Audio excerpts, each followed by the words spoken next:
আপুনি চাই আছে ডিয়ান সাপোৰ্ট ইউটিউব চেনেল। পাবজি খেলিবলৈ 10 লাখ টকা খৰচ কৰিলে মাতৃৰ একাউণ্টৰ পৰা 16 বছৰীয়া পুত্ৰৰ ঘৰৰ পৰা পলায়ন। পাবজি খেলিবলৈ এটা আইডি আৰু ভাৰ্চুৱেল মুদ্ৰা কিনি গেম খেলিবলৈ 10 লাখ টকা মাকৰ একাউণ্টৰ পৰা খৰচ কৰিছিল পুত্ৰই। সমগ্ৰ বিশ্বতে শিশুৰ পৰা কিশোৰ যুৱক যুৱতীলৈ এতিয়া মোবাইল গেমৰ গ্ৰাহত পৰিছে। বিশ্বৰ ভিতৰতে এক অন্যতম জনপ্ৰিয় মোবাইল গেম হৈছে পাবজি। পিছে এই পাবজি কেতিয়া বা খেলুৱৈ আৰু পৰিয়ালৰ বাবে হৈ পৰিব পাৰে বিধ্বংসী। শেহতীয়াকৈ তেনে এক শিহৰণকাৰী ঘটনা পোহৰলৈ আহিছে মুম্বাইত পাবজি গেম খেলাৰ কাৰণেই পুত্ৰই মাকৰ একাউণ্টৰ পৰা মনে মনে খৰচ কৰিলে 10 লাখ টকা। এই মোবাইল গেমৰ ভয়ংকৰ আসক্তিৰ পৰিণামত অৱশেষত ঘৰ এৰি পলাবলৈ বাধ্য হৈছে পুত্ৰ। ঘটনা পোহৰলৈ আহিল যেতিয়া পলাতক পুত্ৰৰ নিৰুদ্দেশৰ খবৰ দিবলৈ থানাত হাজিৰ হৈছিল পিতৃ। মুম্বাইৰ যোগেশ্বৰীৰ এগৰাকী পিতৃয়ে যেতিয়া পুত্ৰৰ পাবজিৰ প্ৰতি আসক্তিৰ কথা গম পালে তেতিয়ালৈ মাকৰ বেংক একাউণ্টৰ পৰা প্ৰায় 10 লাখ টকা খৰচ কৰিছিল পুত্ৰই। পাবজি খেলিবলৈ এটা আইডি আৰু ভাৰ্চুৱেল মুদ্ৰা লৈ গেম খেলিবলৈ এই টকা খৰচ কৰিছিল পুত্ৰই।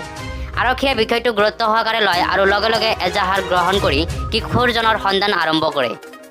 পিতৃ মাতৃয়ে যেতিয়া বেংকৰ অনলাইন লেনদেনৰ কথা গম পায় তেতিয়া পুতেকক গালি-গালাজ কৰিছিল।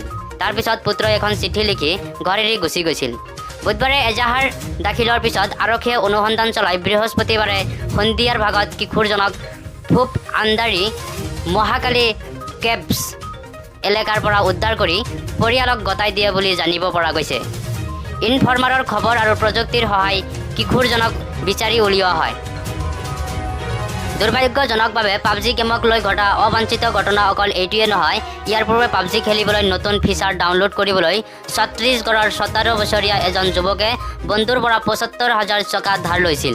কিন্তু সেই ধাৰ পিছত উভতাই দিব নোৱাৰা বাবেই যুৱকজনক ডিঙি কাটি হত্যা কৰিছিল বন্ধুজনে। 5 দিন সন্ধানহীন হৈ থকাৰ পিছত যুৱকজনৰ মৃতদেহ উদ্ধাৰ হৈছিল। তো আপোনাৰ ল'ৰা বা ছোৱালীও যদি পাবজি গেম খেলে তেতিয়া আপুনি সাৱধান হওক। ধন্যবাদ। আমাৰ এই প্ৰতিবেদন চোৱাৰ বাবে আপোনাক অশেষ ধন্যবাদ।